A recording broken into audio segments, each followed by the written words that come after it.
The session is titled Building a Harmonized and Fungible Kilobar Market in Asia.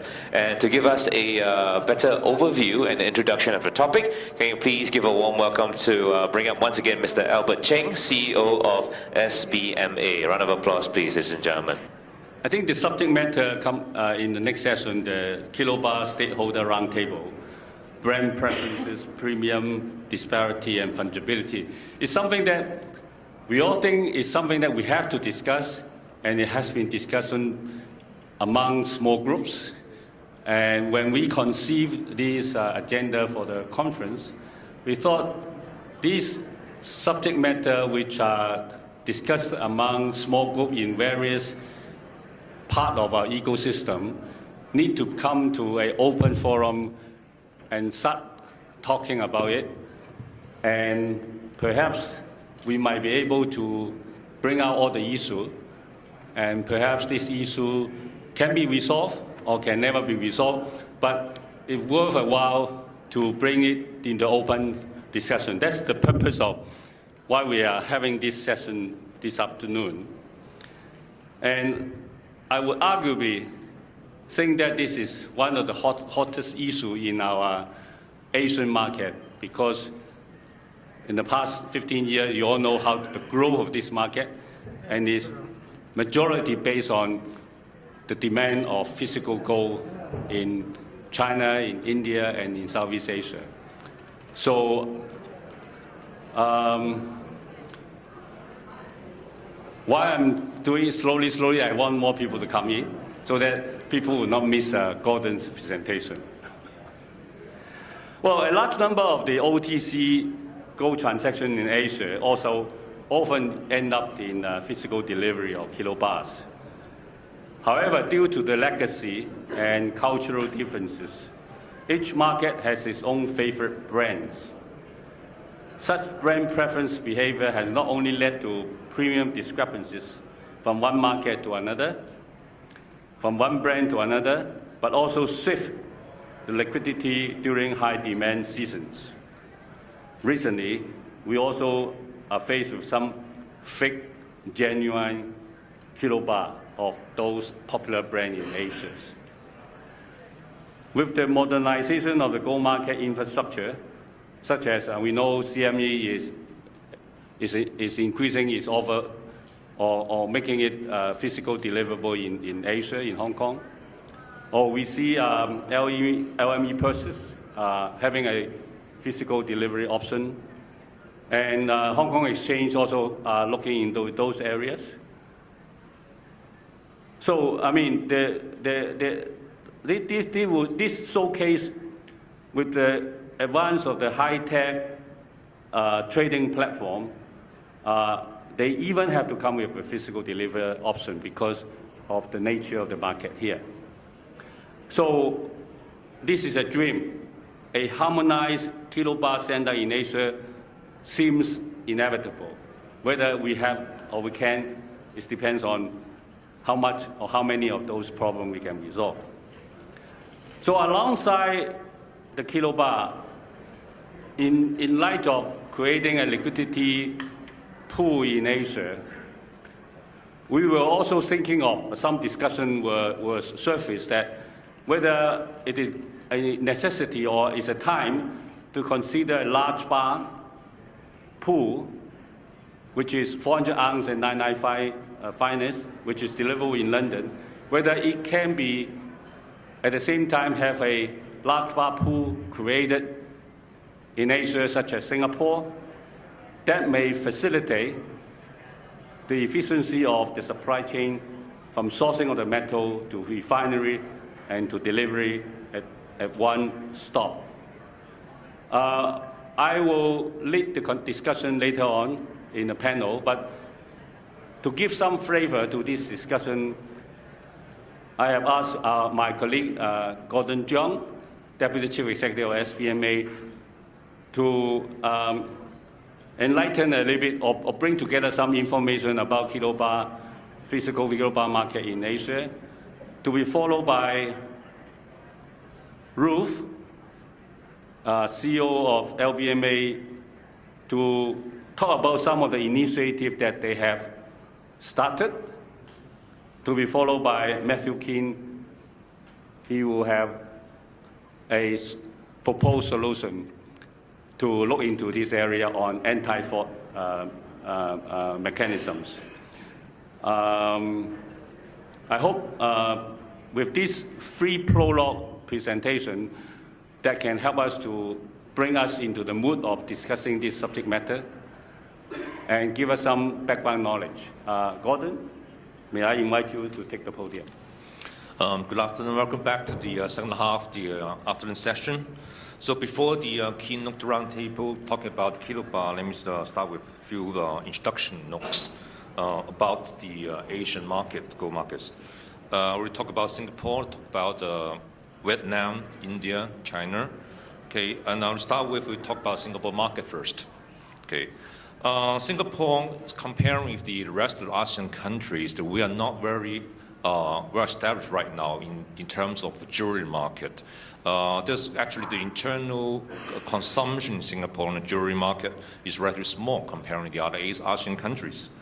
But what the ASEAN countries don't have and Singapore has is that we have a very good infrastructure. We have a very good legal, very strong economic, political stability environment that leverage our elements to the outside world. And people come over to Singapore as a stepping stone, as diversifying the center into the other Asian countries. So presently, Singapore has been, since 2012, Singapore government lifted the GST tax for the importation of investment precious metals. The volume of the trading transactions in Singapore is exponentially growth, actually up to 94% comparing to the year of 2011. Okay, and it's become since then become a trading hub and distribution center in Southeast Asia. And with under its legal systems, more and more the international companies like Bullion banks and also trading houses, they also established their offices in Singapore, taking leverage of the legal system and also the regulation system. And currently, the latest credit rating of Singapore by the Standard & Poor's, Moody's, and Fitch are all AAAs.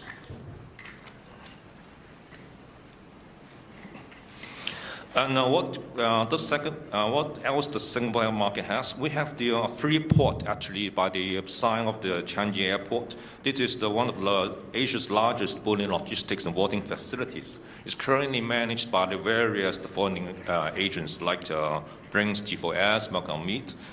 And we have one refinery established in 2014, 2 years after the Singapore government lifted the GST. That's the Metal Technologies. And after about 5 years, metal is able to catch up with the capacity, and there's a lot of scrap gold, recycled coming from other parts of Asia into Singapore for refinery. And there's also, but actually, apart from metal, Singapore government is also welcoming the other refineries from other world to Singapore to establish the factory, and there'll be a system plan called ARCS. This is Approved Refinery and Consolidated Scheme. It's a government initiative which exempts the precious metal refineries from GST on the importation of materials. So as long as you import the raw gold material in Singapore and move into refinery, upgrade into 95 or higher refineries of gold material, whereas internal consumption or is export out of Singapore, is all be the GST exempted. Next, we move on to the Thailand market. Obviously, Thailand has been the oldest market and the fastest developed market in Southeast Asia. So we will say that Thailand is the gold trading hub of Indo-China region for time being. Okay. And for the sourcing of gold, it mainly comes from Switzerland, Australia, Japan, Singapore, and Hong Kong. Is rather diversified, and mostly with 49 kilobars. And they do have a benchmark market price. This is released by the Gold Traders Association. There will be two prices published every day. One is for 96.5% finance gold, and one is for 9% finance gold. And apart from import of kilobars, Thailand is also a major exporter of recycled gold. There's a lot of scrap gold, about 100 tons every year exported out of Thailand. For the gold bars, there will be three categories. One is the SBMA bars, which are 4-9 finest. There's also some 4-9 purity domestic bars, which are approved to circulate around in Malaysia by the Gold Traders Association. The last category is the 65% finest Thai buck bars, which also approved by the Gold Traders Association.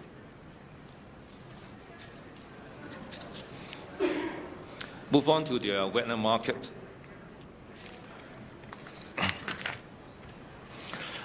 It's been years now. I think since 2015, Vietnam has been talking about opening up the gold market again, and you'll be the first time actually opening the gold market.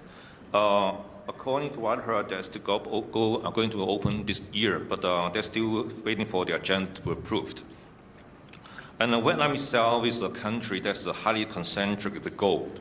That means the most general public would like to hold US dollar or gold as the store of wealth. And that's why the high demand for US dollar. Unfortunately, in Vietnam, it's just a very limited amount of US dollar circulating around. So people are just going after the gold.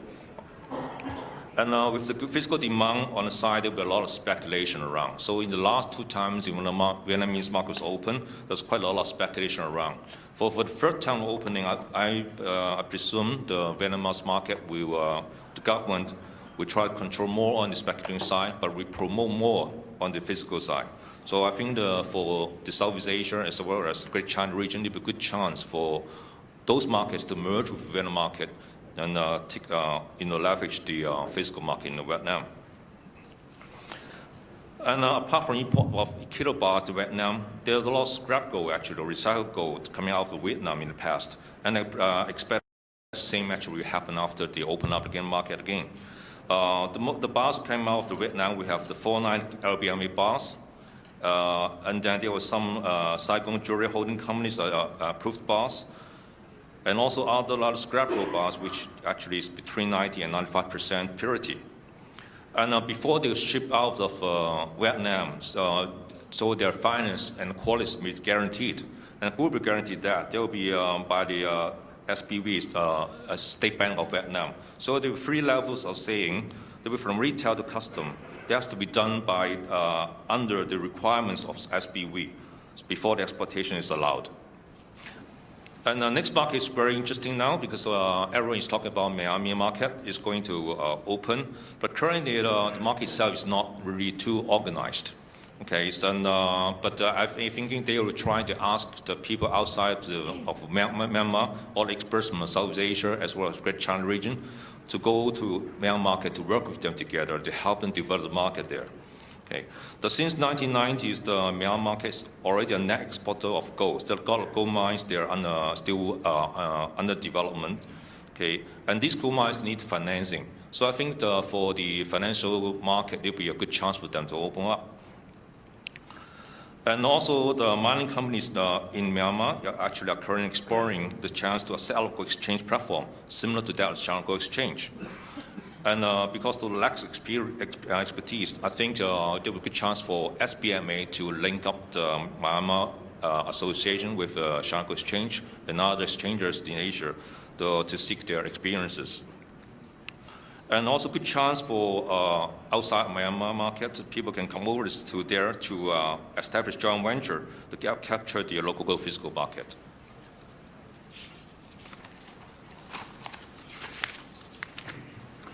About Indonesia. Indonesia is a bit special market there because it's not quite open to the outside.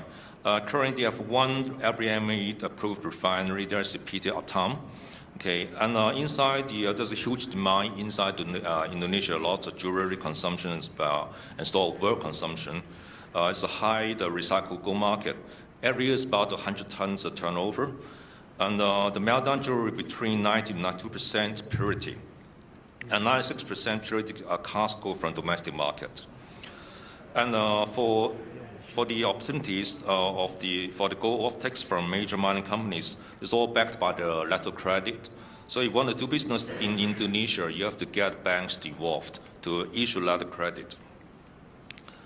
And also the Vietnam market in the past, there's a lot of speculation in the Indonesian market.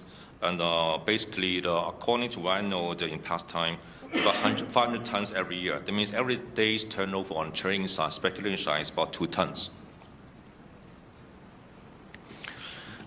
Now the Indonesian government is implementing some new policies.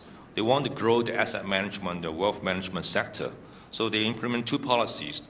The first one is to implement the tax amnesty policy. So to give them some concessions, so the net high net worth individual in Indonesia repatriate the money back to Indonesia to reinvest in the list of products, including gold. Alongside of that, the Indonesian government will also allow the domestic banks to offer various kinds of gold products to the high net worth individuals and jewelry manufacturers.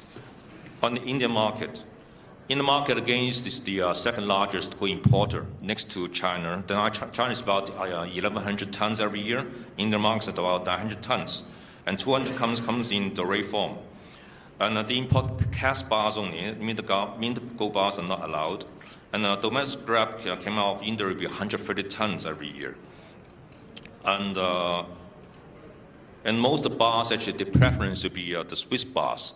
So I hope for the Kilobar, with the Kilobar Roundtable later on, we can address some issues, and hopefully all the players in South Asian market as well as India, apart from Swiss bar, they also adopt the other bars from the Southeast Asia and Greater China region. And for internal consumption, there will be 3% GST imposed on the domestic consumption gold. Currently, there are 16 banks allowed to import gold and silver, all basically on consumption basis.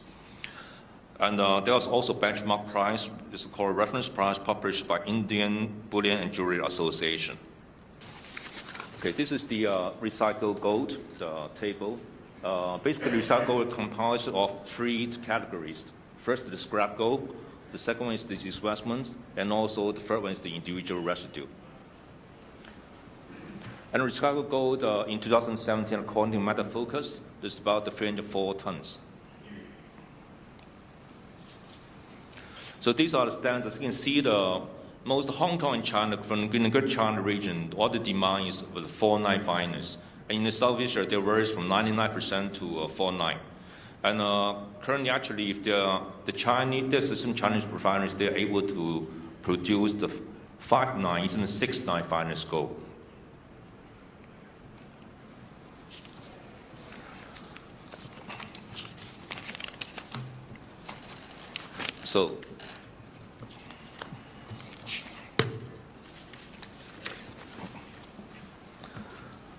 Let me address the few, talk about OTC Kilobar market issues. So already Albert mentioned part of those. The first to be the brand preference. Seems to be this is the key, the hindrance actually to the liquidity of the kilobars market. As far as I know, there's a lot of players around the South Asian market. They prefer the Swiss bars. But actually, we also have about 26 refineries that's listed on our SBMA. So all based in Asia region. So maybe these refineries quality actually are also good enough, comparable with the Swiss bars. So maybe we have a metalloy in Singapore. There's also coming from Switzerland. So this should be considered as one of the Swiss bars as well. And also for the transportation side, it's costs much less than switching over from Switzerland. So maybe you can leverage that, with the 5 refineries from China, 11 from Japan, 3 from ASEAN, including 1 in Singapore, 1 from Taiwan, and 2 from Hong Kong.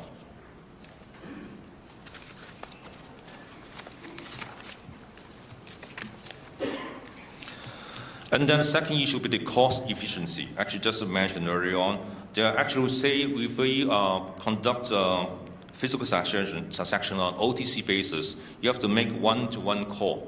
So I would say I want to import 10 tons gold, I want to buy 10 tons gold, I have to make multi-calls to at least 5 to 6 counterparties in order to aggregate all the amount.